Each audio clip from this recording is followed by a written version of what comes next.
Hello students, आप सभी का एक बार फिर से बहुत बहुत स्वागत है। मृदा विज्ञान की सीरीज में बात करने वाले हैं आज एक मोस्ट इंपॉर्टेंट टॉपिक के बारे में जिसका नाम है पोरोसिटी। लास्ट जो लेक्चर था उसमें सोइल के बारे में बेसिक इंफॉर्मेशन, उसका कणों का आकार, इसके साथ ही उसकी संरचना और उसके कणों के कणाकार के बारे में अपन ने बात की थी। तो आज जो बात करने वाले हैं, जैसा कि आप सभी को पता है कि मृदा जो होती है तो उसमें आपके क्षयरंध्रता या फिर आप बोल सकते हैं उसको रंध्रा अवकाश, या उसको क्या बोल सकते हैं, रंध्रा अवकाश। देखिए, रंध्रा अवकाश की बात करते हैं या फिर बोले अपन क्षयरंध्रता, तो यहां पे एक चीज समझनी है। जैसे कि अपन ने बात की कि मृदा जो होती है, देखिए मृदा जो होती है उसकी तीन प्रावस्थाएं आपने पता है। एक ठोस प्रावस्था होती है, दूसरी आप बोलेंगे द्रव होती है, और तीसरी आप बोलेंगे कि गैस होती है। तो यहां एक चीज आपके समझ में आनी चाहिए, और वो चीज क्या है? देखिए, ये चीज जो है वो ये है कि आपको ये दो चीज समझ में नहीं आई। ठोस तो आपको समझ में आ गई, क्योंकि ठोस वाले भाग को अपन पढ़ चुके हैं। कण का आकार जो होता है, कण एक क्षेत्रफल जो घेरते हैं, उस आकार को अपन बोल रहे हैं ठोस भाग। ठीक है, लेकिन ये आपके द्रव और गैस प्रावस्था कब होगी? जब आपके रंध्र होंगे। और रंध्र की बात करते हैं तो मृदा में आपके रंध्र उपस्थित होते हैं या नहीं होते हैं, इसी चीज की जानकारी अपन प्राप्त करने वाले हैं। तो देखिए, यहां इस प्रकार से आप इस आयतन को, इस प्रकार से इसको बोल सकते हैं, इसका आयतन, इसको क्या बोलते हैं? आयतन बोलते हैं। और आयतन में अगर बात करते हैं तो ठोस भी आता है और रंध्रावकाश भी आता है। मैंने स्टार्टिंग में बताया था कि अगर इस प्रकार से पढ़ेंगे कि मृदा जो है उसका कुल आयतन पढ़ेंगे, तो इस आयतन में आप सम्मिलित करते हैं आपके ठोस को, और इसके साथ ही इसमें क्या जुड़ जाता है? आपका रंध्र अवकाश। क्या जुड़ जाता है? रंध्रा अवकाश। अब देखिए, यहां पे आप एक चीज की बात करें कि ठोस और रंध्रा अवकाश मिलकर क्या बना रहा है? कुल आयतन बना रहा है। ये क्या बना रहा है? कुल आयतन। तो अगर मैं बात करता हूं सामान्यतः इसका कुल आयतन 100% होता है। अगर मैं बात करता हूं यहां पे इसका कुल आयतन जो है वो 100% होता है। तो इस 100% में अगर देखते हैं तो सामान्य दशा में क्या होता है? 50% आपका ठोस होता है और 50% ही आपके क्या होते हैं? रंध्र होते हैं। 50% क्या होते हैं? ठोस होते हैं, और 50% ही रंध्र होते हैं। तो अगर इसकी बात की जाती है, इसकी बात की जाती है सिंपली, तो यहां पे आपको देखने को मिलेगा कि 50% मृदा में रंध्र होते हैं और 50% ही ठोस होती है। और ये संरचना मिलकर क्या बनाती है? कुल आयतन मृदा का बनाती है। लेकिन ये तो आपने पहले से बताई हुई चीज बता दी, यहां के 50% ठोस होंगे और 50% ही शुष्क, यहां पे रंध्र होंगे। लेकिन कई मृदाओं में ठोस पदार्थ की मात्रा ज्यादा होती है और रंध्र अवकाशों की कमी होती है। तो यहां पे अगर बात करते हैं रंध्र अवकाश क्या होते हैं, तो यहां पे देखिएगा, एक लाइन समझिएगा। कुल जो आयतन है, कुल आयतन में देखो, यहां पे बात कर रहे हैं कुल आयतन। कुल आयतन में अगर बात करते हैं, कुल आयतन में ठोस को छोड़कर, ठोस को छोड़कर, इस ठोस को छोड़कर जो खाली स्थान है, या बोल सकते हैं रिक्त स्थान जो बचता है, उसको बोला जाता है यहां पे आपका रंध्रा अवकाश। देखिए, इस प्रकार से अपन ने बात की कि कुल आयतन बताइए। कुल आयतन क्या है? यहां पे आपको पता है, कुल आयतन मान रहे हैं आप 100%। क्या मान रहे हैं? 100% मान रहे हैं। इसमें से क्या निकाल देंगे आप? ठोस निकाल देंगे। इसमें से क्या निकाल देंगे? ठोस। तो बराबर क्या आ जाएगा आपका? रंध्रावकाश। बराबर क्या आ जाएगा?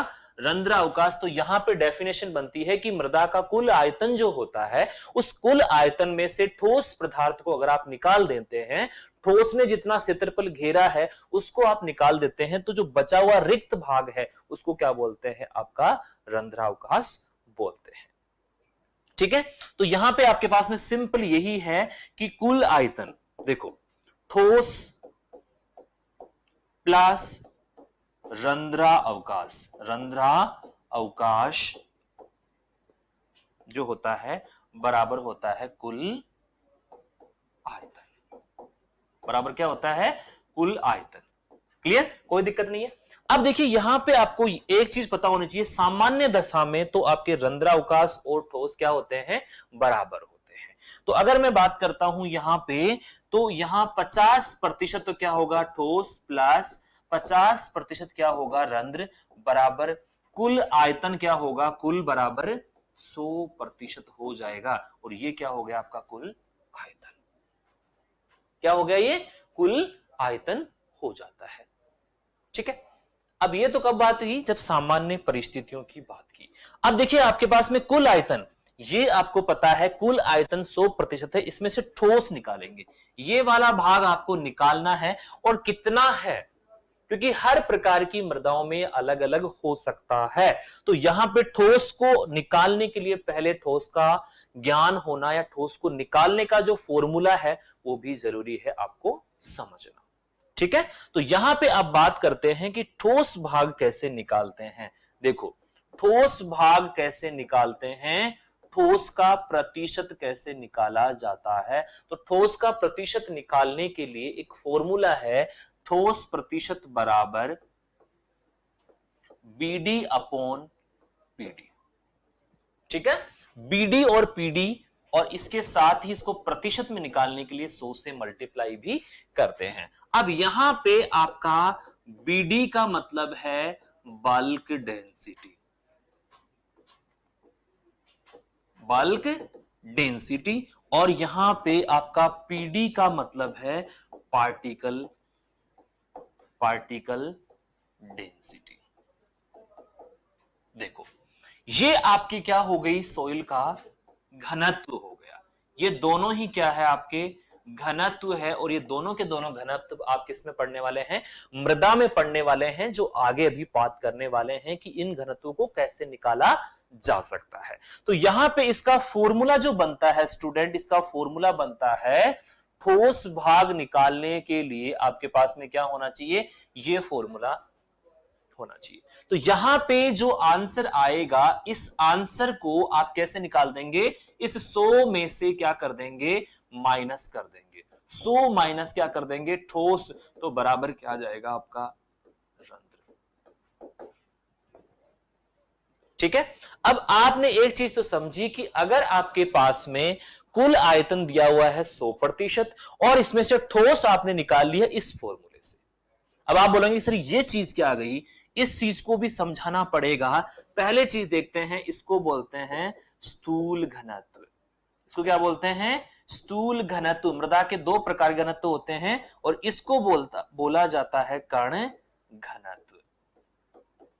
तो इन दोनों घनत्व को अगर आप निकालना चाहते हैं स्टूडेंट, तो पहले इस चीज को समझना जरूरी है कि पहले इस फॉर्मूले में ये पुट करेंगे, इसमें आपके बल्क डेंसिटी की वैल्यू करेंगे और इसमें आपके पार्टिकल डेंसिटी की वैल्यू आप पुट करेंगे और इससे सीधा निकालेंगे ठोस। घनत्व की बात अभी आगे अपन करने वाले हैं। पहले इस चीज को समझ लीजिएगा कि ठोस निकालना है तो आपको ये फॉर्मूला यूज करना है, उसके बाद में ठोस की वैल्यू आ जाएगी और ठोस को आप 100 में से लेस कर देंगे तो बराबर क्या आ जाएंगे? रंध्र। अब आप बोलोगे कि सर पहले हमारे को तो रंध्र निकालने हैं, क्योंकि ये दोनों एक ही चीज है। आप ये भी सही है और यहां पे आप 100 माइनस रंध्र निकालेंगे तो ये आपका क्या आ जाएगा? ठोस प्रतिशत। तो पहले अगर ये यूज करना चाहते हैं, ये फॉर्मूला यूज करना चाहते हैं, तो इसके लिए आपको रंध्रों की संख्या निकालनी पड़ेगी। और रंध्रों की संख्या निकालने का फॉर्मूला है, देखो, रंध्र प्रतिशत बराबर 100 minus BD upon PD into 100। इस फॉर्मूले से अगर आप निकालेंगे, उसमें बीडी और पीडी वही चीज है जो अभी अपन ने डिस्कस की थी। तो यहां पे क्या निकलेगा? आपके रंध्र प्रतिशत निकल आएगा। रंध्र प्रतिशत निकल आएगा और इसको इस फॉर्मूले में आप करेंगे कुल आयतन। कुल आयतन जो आप मानते हैं बराबर यहां पे कितना है? 100 और 100 में से क्या निकाल देंगे? रंध्र निकाल देंगे तो बराबर क्या आ जाएगा? ठोस प्रतिशत। तो जैसा आप निकालना चाहते हैं वैसे निकाल सकते हैं, यहां पे आपको सिंपली ये चीजें देखनी पड़ेगी। अब देखो ये चीज आपने रंध्र से निकाल दी, ये चीज आपने इस प्रकार से निकाल दी। सामान्य अवस्थाओं में बात करते हैं, याद रखना कि सामान्य अवस्था जो होती है, सामान्य मृदा, सामान्य मृदा जो होती है स्टूडेंट, इन सामान्य मृदाओं में आपका जो सरंध्रता है, सरंध्रता या बोल सकते हैं रंध्रा अवकाश, ये अवकाश कितने होते हैं? 50% होते हैं। मोस्ट इंपोर्टेंट चीज है। अगर आपसे पूछते हैं कि आपके सामान्य मृदाओं में सरंध्रता या रंध्रा अवकाशों की संख्या कितनी होती है, तो आप फटाक से आंसर कर देंगे कि सामान्य मृदाओं की सरंध्रता 50% होती है। अगर मैं बात करता हूं यहां पे बालू की, देखो यहां पे अगर बात की जाती है आपके बालू की, तो बालू की ये कम होगी। आप सभी को पता है बालू मृदा जो है उसमें रंध्रों की संख्या कम होती है, तो बालू मृदा में रंध्रों की संख्या आपकी 20 से 30% ही होगी। जबकि अगर बात करता हूं क्ले, तो क्ले मृदा में अगर देखोगे तो थोड़ा सा ज्यादा मिलेगा आपको, यहां पे 50 से लेके 60% आपको एज इट इज ये रंध्र मिलेंगे। अब देखिए यहां पे समझने वाली चीज क्या है कि यहां बालू मृदा है, बालू मृदा में सरंध्रता कम क्यों है और यहां पे क्ले मृदा में सरंध्रता ज्यादा क्यों है? ठीक है, तो बालू मृदा जो होती है यहां पे बात करेंगे तो इसमें कणों का आकार जो होता है, कणों का आकार अधिक होता है, कणों का आकार अधिक होता है, इसलिए ये ज्यादा जगह घेरते हैं और संख्या इनकी कम होती है। और इसी प्रकार से बात करते हैं इसमें कणों का आकार छोटा होता है, कम जगह घेरती है, और अगर इनकी संख्या की बात की जाती है तो संख्या में ये इसमें ज्यादा होते हैं। इसी वजह से यहां पे आपको याद रखना है कि रंध्रता इस प्रकार से प्रभावित होती है। ठीक है, अब देखिए एक चीज समझ में आ गई है कि रंध्र होते हैं। अगर रंध्रों की बात की जाए, अगर रंध्रों की बात की जाए डियर स्टूडेंट, तो जो रंध्र होते हैं, रंध्र जो होते हैं वो आपके अलग अलग प्रकार के होते हैं। तो रंध्र के प्रकार की अगर बात कर रहे हैं, यहां पे देखिएगा रंध्रों के प्रकार। ठीक है, अब आप बोलेंगे कि रंध्र कितने प्रकार के होंगे? बिल्कुल, रंध्र भी 2 प्रकार के होंगे। अब इसमें बात करते हैं, सबसे पहली बात करें तो यहां पे आते हैं आपके वृहद रंध्र। कौन से आते हैं? वृहद रंध्र। ओके, और दूसरे आते हैं आपके सूक्ष्म रंध्र। ये 2 प्रकार के यहां रंध्र आपको देखने को मिल रहे हैं और इन दोनों प्रकार के रंध्रों को आपको अच्छे से समझने की कोशिश करनी है। देखो रंध्रों के प्रकार, रंध्र क्या होते हैं कि ठोस भाग जो बचा, ठोस भाग जो है मृदा का, उससे बचा हुआ भाग जो खाली होता है, जो रिक्त होता है, उसको आपने रंध्र बोला है।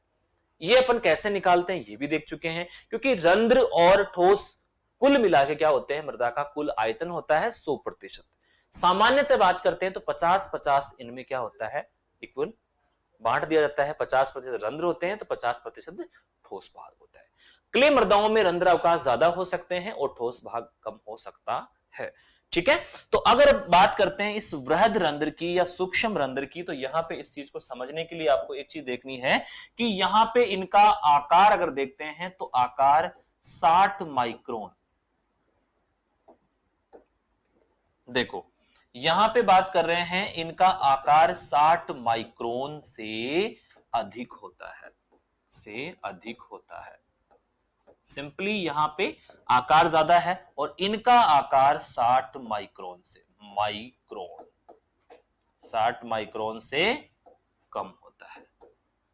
ठीक है, तो यहां अगर रंध्रों के बारे में पूछा जाता है कि वृहद रंध्र किसको बोलते हैं, बड़े रंध्र किसको बोलते हैं, तो जिनका आकार आपके 60 माइक्रोन से ज्यादा है और 60 माइक्रोन से कम है, तो इनको सूक्ष्म और वृहद रंध्र क्रमशः बोला जाएगा। ठीक है, ज्यादा वाले को वृहद बोल रहे हैं, कम वाले को सूक्ष्म बोल रहे हैं। 2 प्रकार के रंध्र हो गए। अब देखिए सामान्य दशा में बात करते हैं स्टूडेंट, तो सामान्य दशा में इनमें भरा होता है, भरा होता है क्या? वायु। ये सामान्य दशा में अगर पूछा जाता है कि सामान्य अवस्थाओं में वृहद रंध्रों में क्या भरा होता है या भरा होना चाहिए, इसमें क्या भरी होती है? आपकी वायु। क्लियर? दूसरा अपन बात कर रहे हैं सामान्य अवस्थाओं में इनमें भरा होता है जल, भरा होता है जल। ठीक है, ये आपकी कौन सी हो गई? सामान्य अवस्थाएं हो गई। अब देखो यहां पे बात कर रहे हैं सामान्य में, तो इस प्रकार से आप देखेंगे कि आपके पास में दो प्रकार के रंध्र थे और इन दोनों प्रकार के रंध्रों की बात कर रहे हैं। एक है आपके वृहद और एक है आपके सूक्ष्म। ये आपने एक बात करी तो देखिए वृहद और सूक्ष्म ये किस दशा में है? सामान्य। किसमें है? सामान्य में। असामान्य अवस्था में बात करते हैं, असामान्य। तो इन रंध्रों में अगर बात करें यहां पे क्या है? वायु है और यहां पे क्या है? जल। अब देखो असामान्य अवस्थाएं दो प्रकार से हो सकती है। पहली सामान्य अवस्था है सूखा। क्या है आपकी? सूखा। ठीक है, और दूसरी जो है वो है आपकी अधिक वर्षा बोल सकते हैं या जलाक्रांत बोल सकते हैं। अधिक वर्षा या फिर आप बोल सकते हैं जलाक्रांत अवस्था। तो ये नॉर्मल सिचुएशन थी जब आपके वृहद रंध्रों में वायु थी और सूक्ष्म रंध्रों में जल था। ये क्यों होता है इसका भी कारण बताएंगे, लेकिन पहले इस चीज को समझना है कि सूखे की अवस्था होती है तो आपके सूक्ष्म एवं वृहद, चाहे सूक्ष्म हो और चाहे वृहद हो, इनमें भरा होता है आपका वायु। अब आप बोलेंगे कि ऐसा क्यों होता है? याद रखना जब कुछ भी नहीं होता है तो फिर क्या होता है? वायु होती है। क्यों होती है? क्योंकि इसका कारण होता है मृदा में वायु भरी रहने का कारण है विसरण। मोस्ट इंपॉर्टेंट चीज है कि मृदा में जो वायु उपस्थित है तो वो उपस्थित क्यों है? ठीक है, अपन बोलते हैं ना कि ऐसे जा रहे हैं तो अपन जा क्यों रहे हैं, कोई ना कोई तो रीजन होगा। तो इसका रीजन ये है कि जब खाली चीजें होती है, यहां पे सूक्ष्म और वृहद रंध्र टोटली खाली होते हैं क्योंकि यहां पे बारिश नहीं हुई है, सूखा है, तो फिर विसरण की क्रिया द्वारा ये सूक्ष्म और वृहद रंध्र इनसे भर जाते हैं। जबकि नॉर्मल सिचुएशन में क्या था? बड़े वाले में वायु होनी चाहिए और छोटे वाले में क्या होना चाहिए? जल। लेकिन सिचुएशन क्या है? असामान्य है। लेकिन आपको पता है परिस्थितियां जो भी हो, लेकिन यहां आपके परिवर्तन होना स्वाभाविक है। क्लियर? अब देखिए यहां विसरण की क्रिया का मतलब क्या होता है? विसरण का मतलब होता है कोई भी पदार्थ अधिक सांद्रता से कम सांद्रता की ओर गमन, अधिक सांद्रता से कम सांद्रता की ओर गमन करता है। इस कारण से जब मृदा में जल ज्यादा होता है तो वायु आपकी वातावरण में चली जाती है, और जैसे ही मृदा में जल की कमी होती है वापस से वायु कहां चली जाती है? आपके वृहद और सूक्ष्म रंध्रों में चली जाती है। ठीक है, अब इस विसरण की क्रिया की बात कर रहे हैं। विसरण आपने समझ लिया है। अब देखिए एक चीज और देख लीजिएगा यहां पे कि जो आप ये वायु पढ़ रहे हैं, मृदा वायु में भी आपका प्रभाव होता है। किस प्रकार से मृदा वायु उपस्थित होती है इसकी बात करेंगे। पहले एक चीज देख लेते हैं, अधिक वर्षा में क्या होगा। अधिक वर्षा में बात करते हैं तो स्टूडेंट्स याद रखिएगा सूक्ष्म और वृहद दोनों के दोनों रंध्र किससे भरे होंगे? जल से। यही चीज आपको समझाने के लिए सारी जो रामायण है मैंने बताई है कि सामान्य परिस्थितियां होती है तब तो यह होता है, लेकिन परिस्थितियां अगर प्रतिकूल हो तो सूखे में आपके दोनों रंध्र में वायु भरी होगी और यहां पे अधिक वर्षा होगी तो यहां पे जल भरा होगा और इससे समस्या होती है जलाक्रांत। नाम सुना होगा आपने, जलाक्रांत। और जलाक्रांत कंडीशन कब होती है? जब सूक्ष्म रंध्र और वृहद रंध्रों में क्या हो? वायु। दोनों की दोनों परिस्थितियां ही पौधों के लिए क्या है? प्रतिकूल। याद रखना दोनों ही परिस्थितियां क्या है? पौधों के लिए प्रतिकूल। पौधों के लिए क्या है? आपकी प्रतिकूल है। इस प्रकार की आवश्यकता नहीं होती है। तो ये प्रतिकूल परिस्थितियां पौधों को वृद्धि में क्या करती है? कमी ला देती है। ठीक है, अब देखिए यहां पे वायु की बात कर रहे हैं, वायु को डिटेल से देखते हैं कि विसरण की क्रिया द्वारा सूक्ष्म रंध्रों में और वृहद रंध्रों में आपका किस प्रकार से उपस्थित होती है। ठीक है, चलिए अब देखिए यहां पे बात कर रहे हैं मृदा वायु। एक पॉइंट है छोटा सा, मृदा वायु। मृदा वायु का मृदा में उपस्थित होने का जो कारण है वो है विसरण। विसरण क्या है? विसरण। अगर आपसे पूछते हैं, सीधा और सिंपल पूछते हैं कि मृदा में वायु क्यों होती है, तो आप बताएंगे कि विसरण की क्रिया द्वारा होता है। और विसरण की क्रिया क्या होती है? अधिक सांद्रता से कम सांद्रता की ओर। ठीक है, अब देखिए सामान्य वातावरण जो होता है, क्वेश्चन पूछा जाता है कि सामान्य वातावरण होता है एक तो वातावरण, और दूसरा होता है आपका मृदा वातावरण। मृदा वातावरण, क्लियर? अब देखिए इस सामान्य वातावरण में जो गैसों का संगठन होता है वो अलग होता है, और मृदा के वातावरण में अगर बात करते हैं तो वो अलग होता है। देखो सामान्य वातावरण में सबसे ज्यादा जो पाई जाती है वो होती है आपकी नाइट्रोजन, इसके बाद में बात करते हैं दूसरी होती है आपकी ऑक्सीजन, तीसरे नंबर पे बात करता हूं तो वो होती है आर्गन, और चौथे और लास्ट नंबर पे होती है आपकी CO2। इसी प्रकार से यहां भी होगी आपकी क्या होगी? नाइट्रोजन होगी। इसी प्रकार से आपका क्या होगा? O2 होगा, आर्गन होगा और CO2। इस चीज को क्लियरली देख लेना, यहां पे यही क्वेश्चन आपके एग्जाम के पॉइंट ऑफ व्यू से इंपॉर्टेंट है। देखिए इसमें अगर बात करते हैं तो आपके गैसों का जो संगठन है वो थोड़ा सा अलग होता है, अलग होने का कारण भी बताएंगे और अलग कितना होता है ये भी बताएंगे। देखो यहां पे बात करें लगभग 78 से लेके 79% तक इसमें नाइट्रोजन की मात्रा होती है, और यहीं पे बात करते हैं ये भी आपकी 78 to 79% ही होता है। ऑक्सीजन की बात करता हूं तो सामान्य वातावरण में लगभग 20.94%, यानी कि लगभग 21 बोला जा सकता है, और यहां पे मैं बात करता हूं तो 20.008% यहां पे क्या होती है? ऑक्सीजन। यानी कि इसकी तुलना में आपके यहां पे ऑक्सीजन क्या होती है? थोड़ी कम होती है। इसका मतलब क्या है? कम।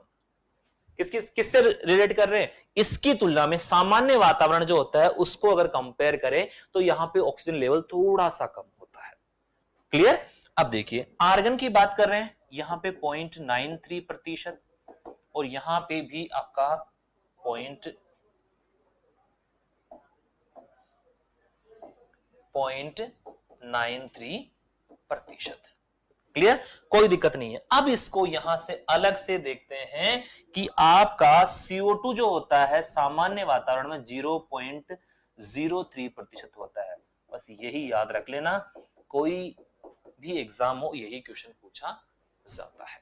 देखिए यहां पे CO2 की मात्रा है 0.03%, और यहां पे एक चीज याद रख लेना, यहां पे एक नोट डाल के लिख देना कि यहां आपके सामान्य वातावरण की तुलना में, सामान्य वातावरण की तुलना में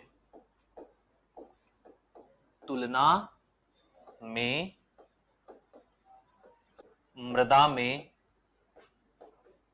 CO2 की मात्रा 8 से 10 गुना,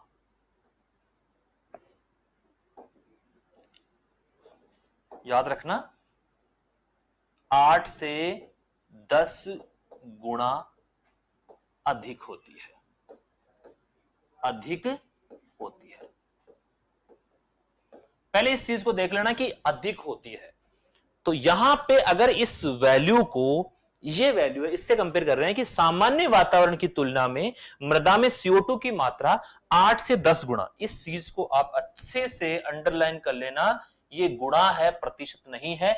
कई सारी बुक्स आपको मिलेंगी जिसमें आपको इसमें गुणा नहीं मिलेगा, प्रतिशत मिलेगा, जो सरासर गलत है। क्लियर। अब देखिए 8 से 10 गुणा है, तो अगर इस वैल्यू को गुणा किया जाता है, अगर इस वैल्यू को गुणा किया जाता है, यहां पे इसको थोड़ा सा ये रीजन थोड़ा सा क्लियर कर लेते हैं। देखिए अगर इस वैल्यू को 0.03 प्रतिशत को गुणा किया जाता है 8 से, गुणा किया जाता है 8 से, तो ये वैल्यू आती है 0.25। और अगर गुणा किया जाता है 10 से, तो ये वैल्यू आती है 0.30। तो यहां पे सिंपली आपके पास में निकल के जो आया है वो क्या आया है कि मृदा में जो ऑक्सीजन की बात कर रहे हैं तो कम होता है, और CO2 की बात कर रहे हैं तो अधिक होता है। तो कितना अधिक होता है यहां पे देख लीजिएगा, 0.25 से 0.30 प्रतिशत। और ये वैल्यू जो है, इसी वैल्यू से क्वेश्चन पूछे जाते हैं, और ये वैल्यू कितनी ज्यादा है, 8 से 10 गुना ज्यादा होती है। ठीक है, बिल्कुल भी कंफ्यूज नहीं होना है कि सामान्य वातावरण में और आपके मृदा के वातावरण में अगर अपन कंपैरिजन करें तो कंपैरेटिवली यहां पे ये वैल्यू ज्यादा मिलेगी, और ये वैल्यू कितनी ज्यादा मिलेगी, 8 से 10 गुना। क्लियर, कोई दिक्कत नहीं है। अब चलिए आगे बात करने वाले हैं। आगे बात कर रहे हैं, नेक्स्ट जो पॉइंट है वो है मृदा का घनत्व। मृदा घनत्व, ठीक है।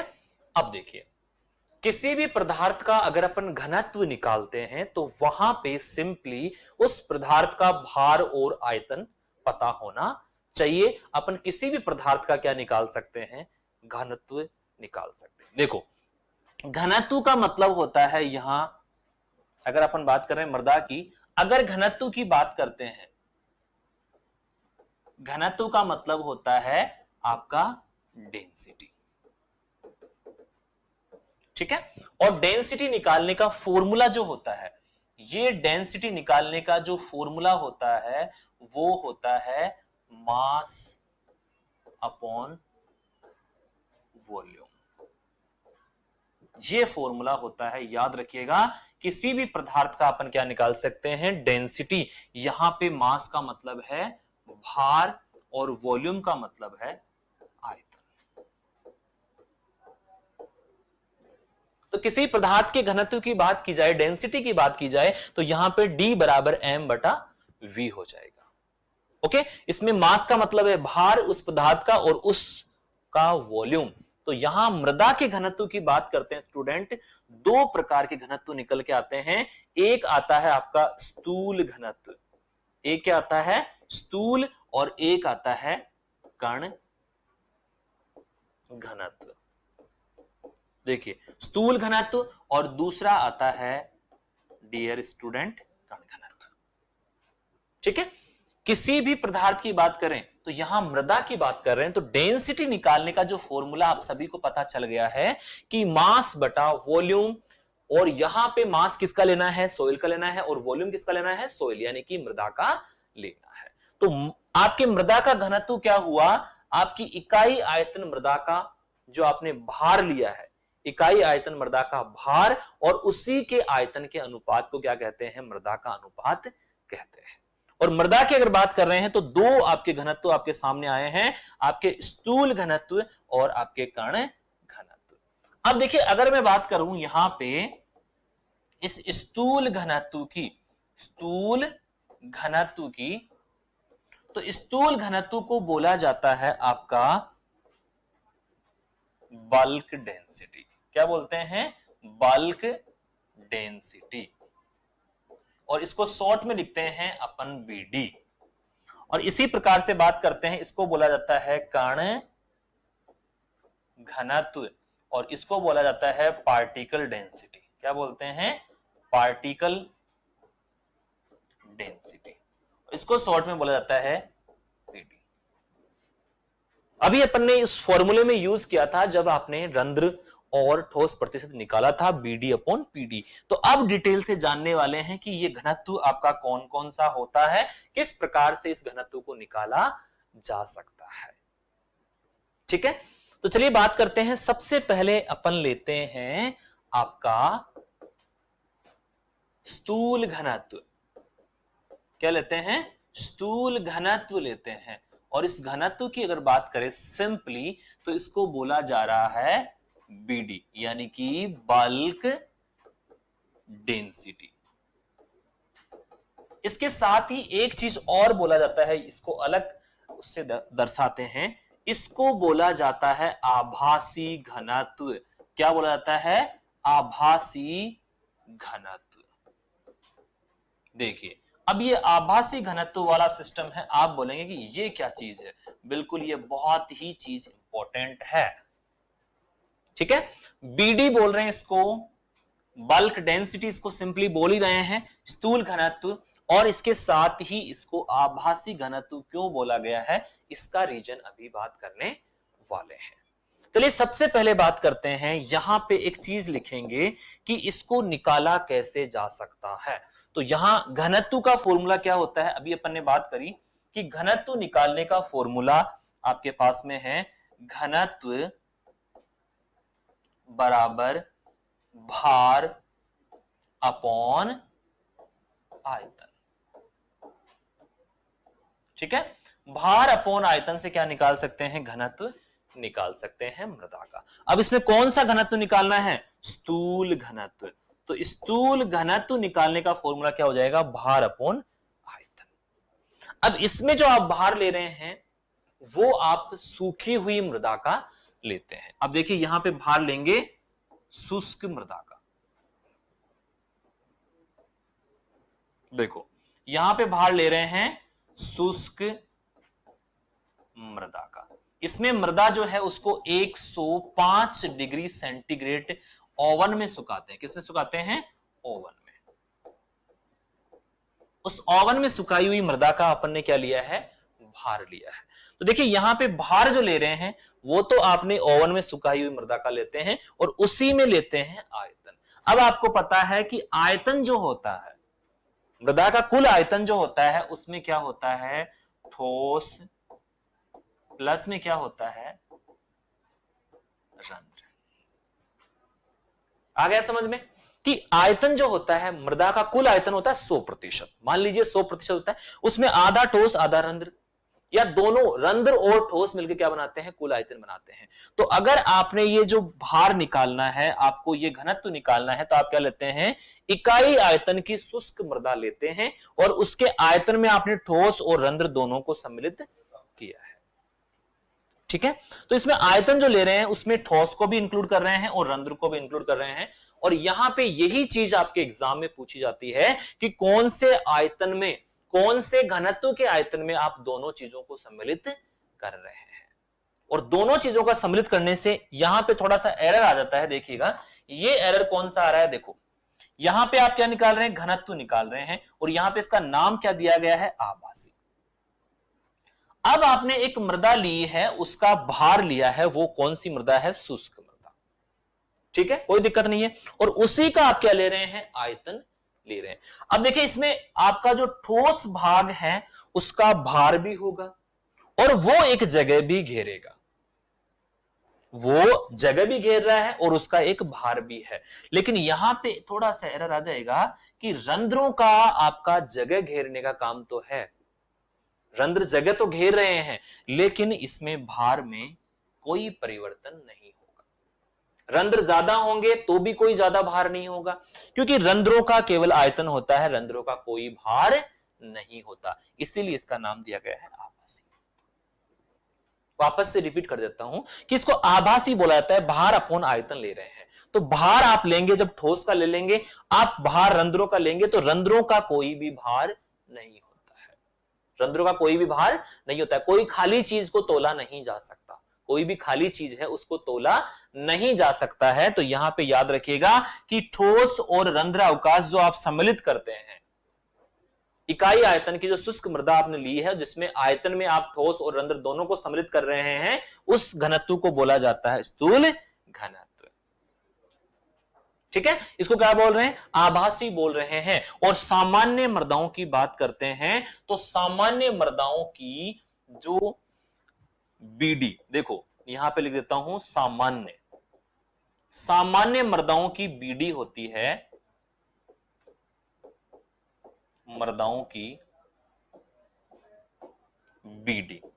सामान्य मर्दाओं की बीडी होती है 1.33 ग्राम पर सेंटीमीटर क्यूब।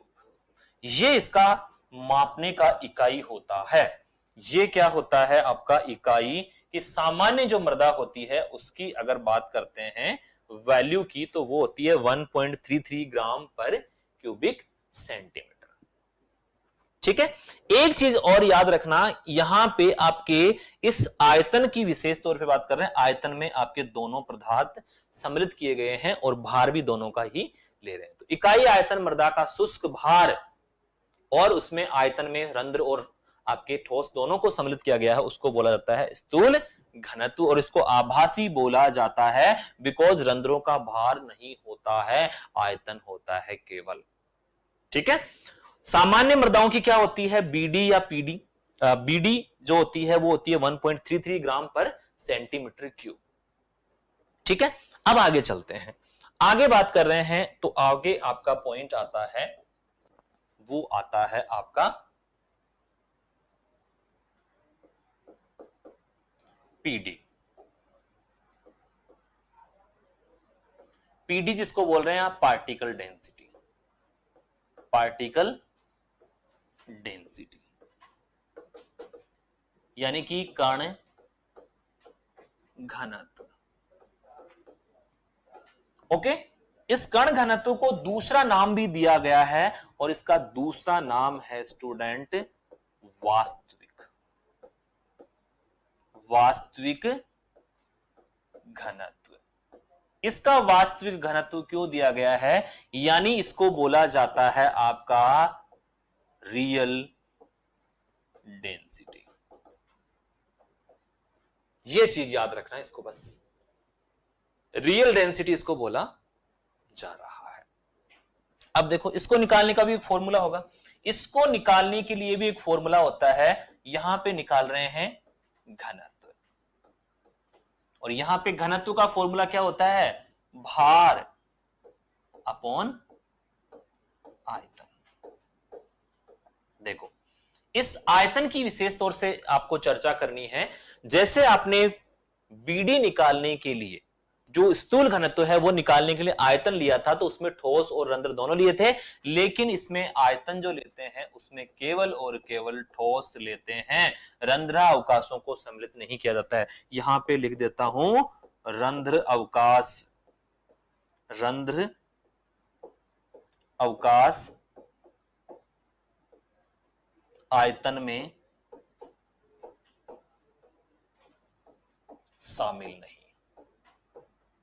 शामिल नहीं होते।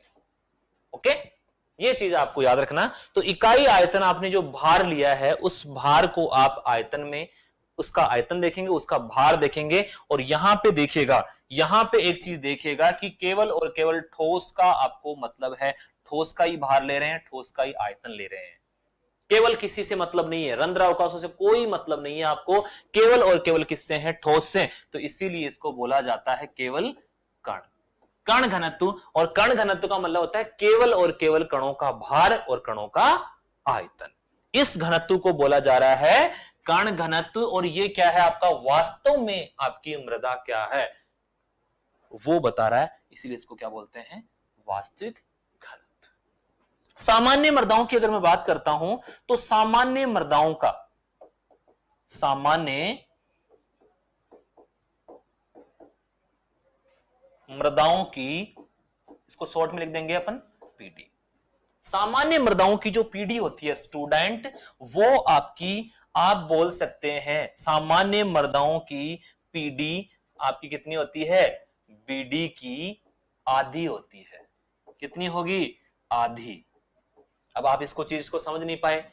अगर आपको बीडी का पता है बीडी कितनी है, 1.33 है, तो यहां पे अच्छा, सामान्य मृदाओं की पीडी बीडी की आधी नहीं होती है, यहां पे अपन थोड़ा सा उल्टा कर दिया है। यहां पे देखिए बीडी की 2 गुनी होती है, आधी तो खुद बीडी हो जाएगी। देखो, सामान्य मृदाओं की पीडी बीडी की 2 गुनी होती है। कितनी होती है, 2 गुना अधिक होती है। तो अगर आप सभी को यह पता है, अगर आपको सभी को यह पता है कि 1.33 ग्राम पर सेंटीमीटर क्यूब क्या है आपकी बीडी।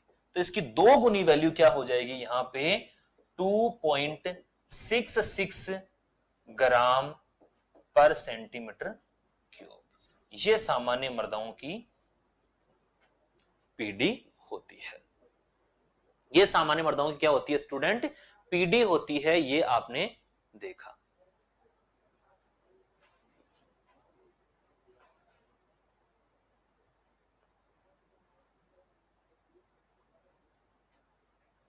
ठीक है। अब देखो यहां पे ये चीज समझ चुके हैं आप वास्तविक क्यों होती है। वास्तविक क्यों बोलते हैं क्योंकि इसमें सारा सब कुछ आप वास्तव में देख रहे हैं। सब कुछ क्या कर रहे हैं वास्तव में देख रहे हैं। वास्तव में आपको पता चल रहा है। अब देखो नेक्स्ट पॉइंट की बात करते हैं। बीडी एवं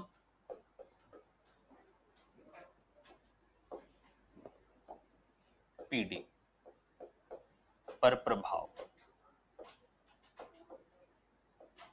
देखो ये प्रभाव ही आपके एग्जाम में पूछे जाते हैं। सबसे पहले बात करते हैं एक चीज होती है भू परिष्करण। ठीक है। अब देखो यहां पे बात कर रहे हैं सिंपली पूछा जाता है कि बीडी और पीडी पे कुछ चीजें हैं जिनका प्रभाव पड़ता है। ओके। उसमें पहली चीज है भू परिष्करण, दूसरा है खाद डालने पर। खाद डालने पर तीसरी चीज है पडलिंग। तीसरी चीज क्या है पडलिंग। पडलिंग क्या है अभी बताएंगे। इसके साथ ही पूछा जाता है क्रॉपिंग। ये चीज आप पहले समझ लो, उसके बाद में आपको सीधा सा पता चल जाएगा कि यहां पे आपका किस प्रकार से प्रभाव पड़ेगा। ठीक है। अब देखिए यहां भू परिष्करण क्या होता है मृदा की भौतिक दशा। भौतिक दशा में परिवर्तन। भौतिक दशा में क्या करते हैं परिवर्तन करते हैं। आप सभी को यह पता होना चाहिए कि भौतिक दशा आपकी मृदा की सही होनी चाहिए क्योंकि भौतिक रासायनिक और जैविक शक्ति के योग को बोला जाता है मृदा उर्वरता। तो यहां भौतिक दशा को सुधारने के लिए आप क्या करते हैं इस भौतिक दशा को सुधारने के लिए आप जुताई करते हैं। क्या करते हैं जुताई आदि करते हैं। जिसमें अगर बात करते हैं आपने नाम सुना होगा ये जुताई की जाती है। और जुताई करने के लिए आप क्या क्या लेते हैं हैरो प्रयोग करते हैं। हैरो इसी प्रकार से प्लाऊ इसकी सहायता से आप जुताई करते हैं ताकि किसमें परिवर्तन हो सके मृदा की भौतिक दशा में परिवर्तन किया जा सके और ये फसल उत्पादन के लिए अनुकूल हो सके। तो यहां पे सिंपली याद रखना है कि मृदा की भौतिक दशा में परिवर्तन करना क्या कहलाता है आपका भू परिष्करण कहलाता है। अब देखो यहां पे बात कर रहे हैं भौतिक दशा में आप जुताई उताई करते हैं तो इससे क्या होते हैं रंध्रों की संख्या। रंध्रों की संख्या बढ़ जाती है। रंध्रों की संख्या बढ़ जाती है। दूसरा अपन बात कर रहे हैं खाद और उर्वरक। इसमें खाद प्रमुख रूप से है। खाद डालने पर भी क्या होते हैं रंध्रों की संख्या बढ़ जाती है। ठीक है। क्योंकि आपको सीधा और संबंध है बीडी का संबंध है इस सीधे रंध्रों से और उसको कोई मतलब नहीं है। तो सीधा सिंपल तरीके से समझाने वाला हूं। इसी प्रकार से पडलिंग की क्रिया होती है उसमें रंध्रों की संख्या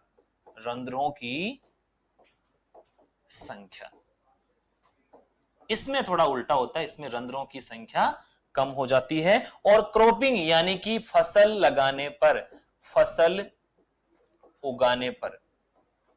उगाने पर रंध्रों की संख्या क्या हो जाएगी रंध्रों की संख्या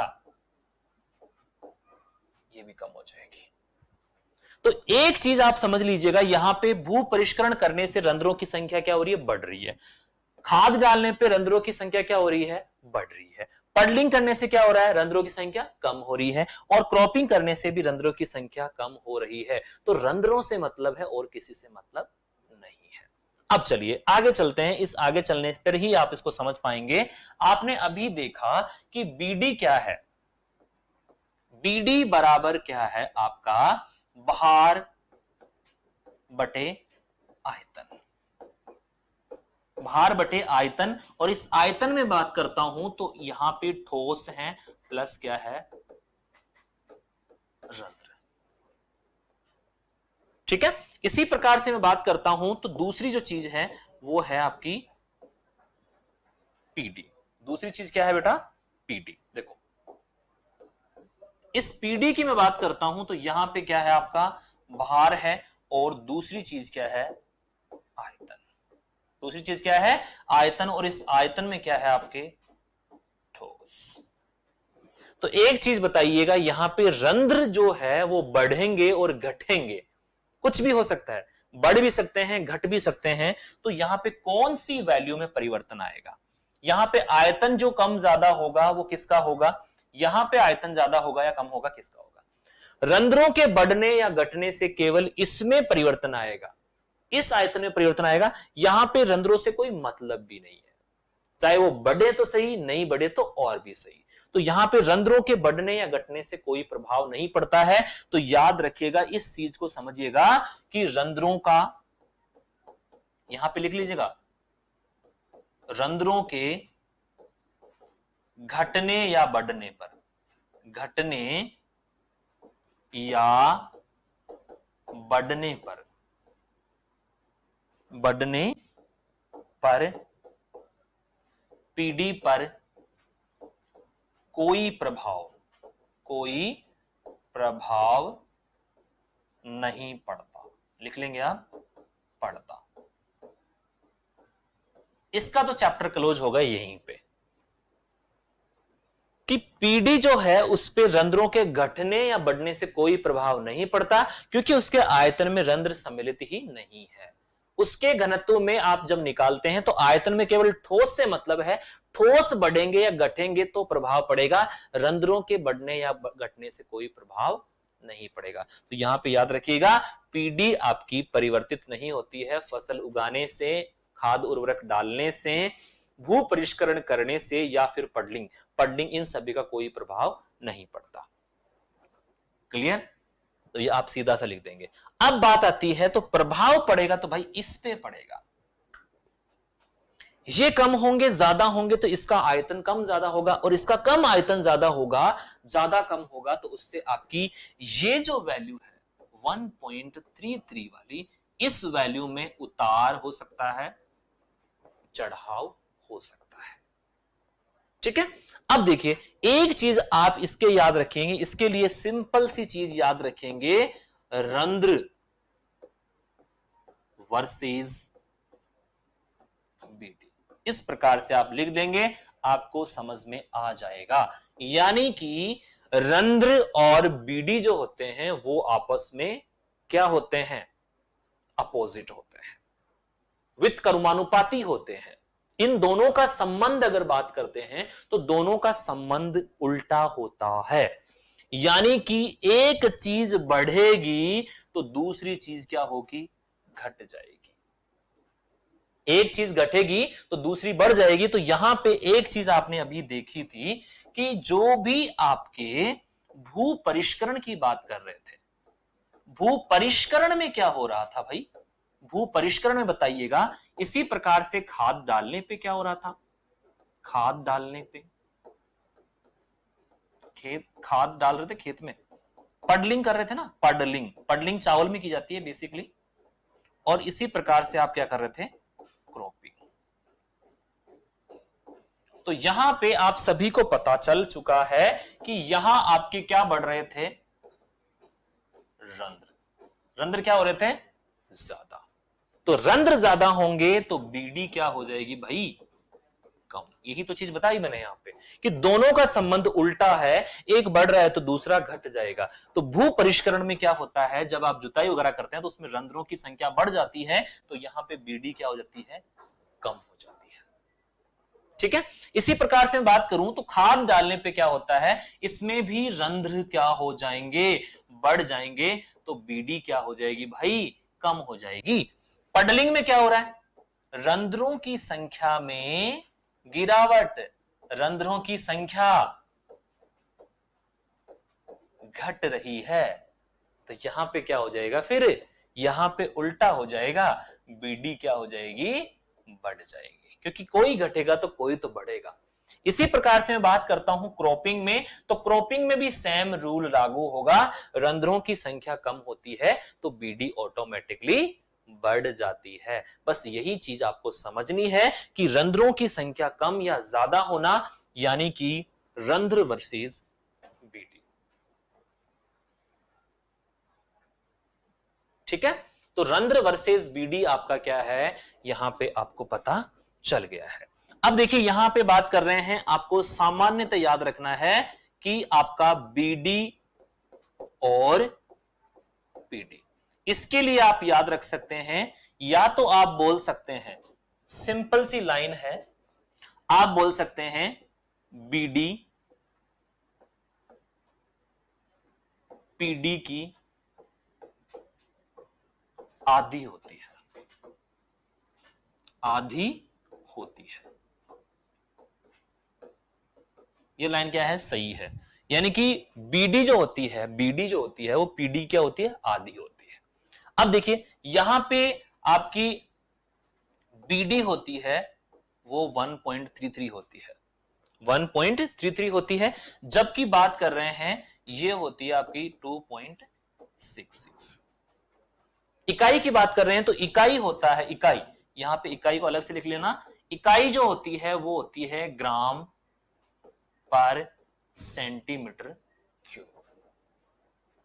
ठीक है, इसी प्रकार से बात करते हैं, या फिर उसको बोल सकते हैं मिलीग्राम, बोल सकते हैं मिलीग्राम पर मीटर क्यूब।